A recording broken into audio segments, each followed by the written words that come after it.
The first time I really questioned it, I was working on a project where we were measuring HIV in people's blood at this place called Specialty Laboratories in Santa Monica.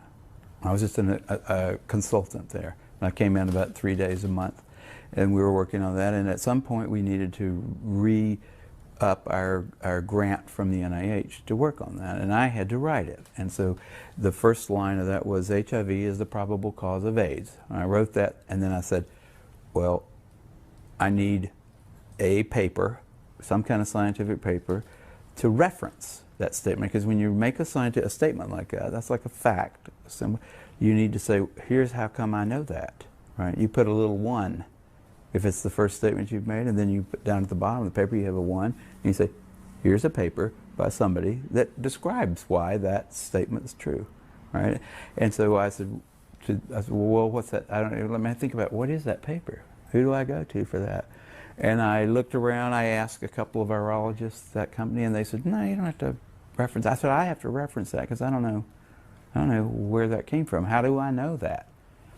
And it turned out that nobody knew it. There wasn't a scientific reference, like a paper that somebody had submitted with like experimental data in it and like logical discussion and said, here's how come we know that HIV is the probable cause of AIDS. There was nothing out there like that. Nothing. Can you tell me about your experience when you met Luc Montagnier the first time and you questioned him about his, well, whether he had a reference for HIV, since he is the one who... By the time I met Luc Montagnier, I had met a lot of AIDS researchers at meetings, and I had always gone up to them. If they talked like they knew about HIV and AIDS, I always went up to them afterwards and I said, where can I find a scientific reference that I can use for my... Remember I said I had a sentence there. It said HIV is the probable cause of AIDS, and I needed to have that backed up by something before I could write it and submit it.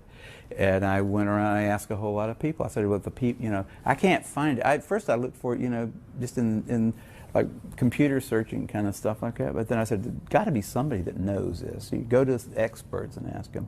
And so I asked all these people one after the other, and none of them had it. None of them. And I was getting really freaked about that. That's when I first started saying, they don't know.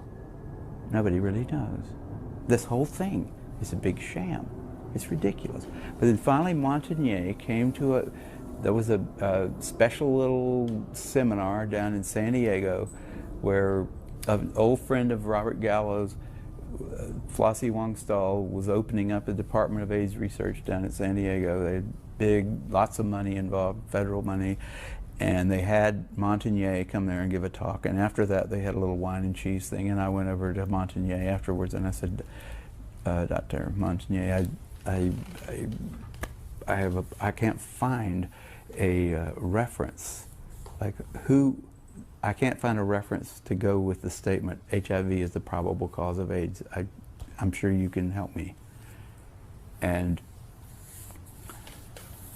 he knew that he probably should be able to help me. And he said, well, why don't you quote this new work, and by new he meant like something that came out this year, right? This new work about a virus that can kill monkeys. Or I think it was not monkeys, it was like something related to monkeys, some kind of a little ape. And I had read that and I said, it was like supposedly going to be a model system for studying AIDS, that somebody had figured out some kind of retrovirus that passing it back and forth between various mammals, they could finally put it into chimpanzees and kill them. And it killed them in about a week, and it didn't kill them in any... There was nothing like AIDS there, It doesn't kill you in a week. It was just totally ridiculous. None of the symptoms were the same. And I said, well, I read that paper, and I didn't see any connection between that and AIDS, and I don't think that would be a real... I wouldn't want to use that as a reference. And I don't remember exactly what he said, but I know he walked away. Oh, no, before he told me about that paper, he said, why don't you use the NIH, like the CDC report? And I said, well, I looked at that, and that was not a scientific paper. And then he said, what about this other thing, this this like paper that had just come out about a month before, and a lot of fanfare associated with that paper, but it was total crap. It was like, yeah, if you got $2 million, you can figure out how to kill a primate with a retrovirus. So what? Doesn't have anything to do with AIDS. It didn't look like AIDS. It didn't smell like AIDS. It wasn't AIDS. It was just like, got a retrovirus that can kill a chimpanzee. So what?